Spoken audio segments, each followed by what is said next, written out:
Au moment où nous assistons, dans notre pays, à une résurgence d'un antisémitisme classique, nous lirons, en plus de notre paracha Vaïkra, un deuxième passage de la Torah, intitulé Zachor, où l'Éternel nous demande de nous souvenir de ce qu'a fait Amalek, peuple nomade, aux enfants d'Israël dans le désert, et ce, en guise de préparation à la fête de Purim.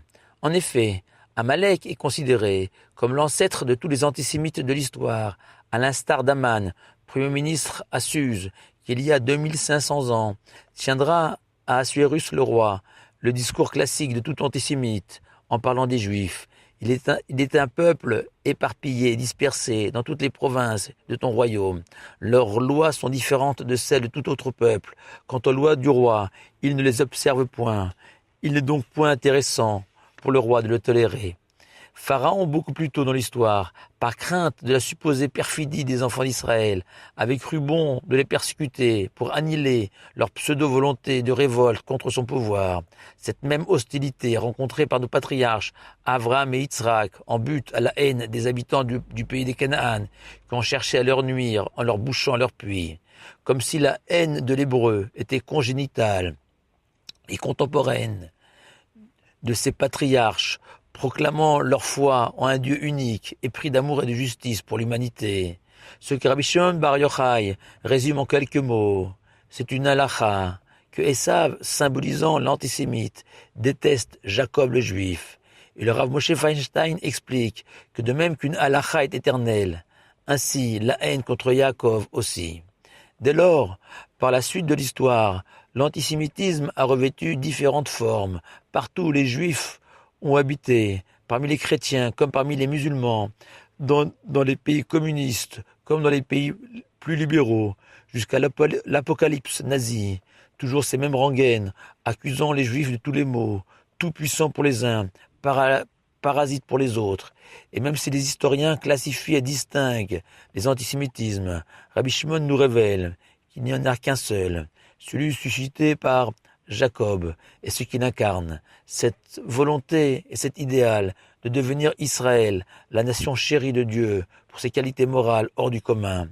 Cet antisémitisme que mon père me raconte, lorsqu'enfant réfugié en Normandie, les petits Normands cherchaient à tout prix où était sa queue, ou un voisin me demandant gentiment en Alsace si aux petits enfants qu'ils voyaient venir à la synagogue, on leur apprenait les lois du commerce. Cet antisémitisme de tous les jours, ou sur Internet, les recherches sur la judaïté des personnalités publiques se multiplient à l'infini, comme on traque des traîtres uniquement parce qu'ils seraient juifs. Ces appels incessants à boycotter l'État d'Israël, sans jamais prendre la peine d'analyser la situation en terre promise. Dans ce contexte, nous nous souviendrons ce Shabbat que pour vaincre Amalek, Moshe est monté sur une colline surplombant le champ de bataille, et que Aaron son frère et Hur son neveu ont soutenu les mains de Moshe tendues vers le ciel, symbolisant ainsi, écrit le Talmud, notre seul véritable recours devant Amalek, l'Éternel. Lire Zachor, c'est exprimer notre foi que toutes les solutions proposées au cours des siècles pour résoudre le problème de l'antisémitisme sont au mieux des placebos, au pire des catalysateurs de cette haine. André Frossard, de l'Académie française, avait écrit au sujet de l'Allemagne nazie. Il lui fallait abolir chez les Juifs cette image de Dieu qui ridiculisait sa propre imagerie de foire aux muscles. Dieu est mort, s'était écrié Nietzsche, prophète d'en bas, mais on sait qu'il est des morts, qu'il faut qu'on tue. À travers le Juif, premier annonciateur de la révélation, c'est l'idée même de Dieu que le nazisme cherchait à bannir de la terre.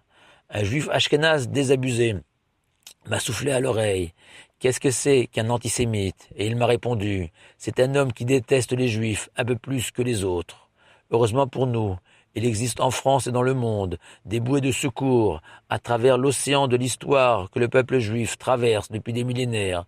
Ces êtres d'exception que l'on appelle Chassidé Umot Haolam, ces justes des nations, ou bien ces nations de justes, qui nous permettent tantôt de vivre, tantôt de survivre, un peu à l'image de cette petite Française musulmane qui avait réalisé un dessin contre l'antisémitisme, et à un passant qui lui demandait qu'a priori ce problème ne la concernait pas. La fillette lui a répondu « Tant qu'il y aura des hommes comme vous pour poser de telles questions, je continuerai à dessiner ces nations de justes si accueillantes que le halakha, justement, nous demande d'aimer, au point de prier sans cesse, comme nous le faisons tous les Shabbatot de l'année dans nos synagogues, pour la paix et la prospérité de ces pays, de contribuer de toutes nos forces à leur essor, à leur développement, ce que le peuple juif s'est efforcé de faire depuis plus de 2000 ans d'exil, et ce, aux grandes dames de tous les antisémites de la terre. Shabbat Shalom à vous tous.